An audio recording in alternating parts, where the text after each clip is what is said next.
you feel that your message, apparent message of love that you brought back from Islam is the real reason they're after you, because you're not hating as hard as they want you to? Well, I never did hate anybody hard. But I do know that when I wrote that letter saying that there were white people in Mecca, it shook up a lot of Muslims, because most of the Muslims who follow Mr. Muhammad absolutely believed that it was impossible, physically impossible, I should say divinely impossible, for a white person to go to Mecca. And my trip there shattered that image, or that misconcept.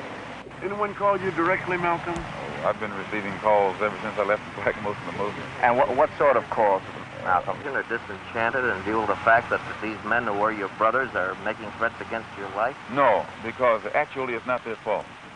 Most of them, now Joseph and the officials, they have a knowledge of what it's all about. But the rank-and-file Muslim brother does not know what it's all about.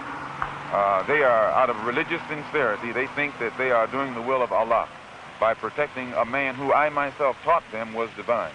So I don't in any way fault them. But those who are over them and give the orders, and actually the ultimate order comes from Elijah Muhammad himself. As long as I represented the Black Muslim movement as an example of morality, unity, and militancy, as long as I could do that, I represented it. It was when I realized that it could not be represented as that I came on and started working among the non-Muslim Negroes, as I announced in January. And I had no intention, or rather March, and I had no intention of ever even speaking on this. Had they left me alone, you still wouldn't know what really took place.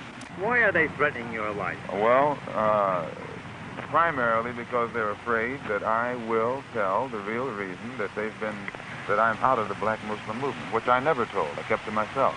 But the real reason is that Elijah Muhammad, the head of the movement, is the father of 8 children by 6 different teenage girls, 6 different teenage girls who were his private personal secretary. The one who first made me aware of this was Wallace Muhammad, Mr. Muhammad's son. And I had stated in a newspaper article about an effort to take my life back in January, and at that time the Muslims denied it. In fact, they tried to make it appear to my brother that I was insane.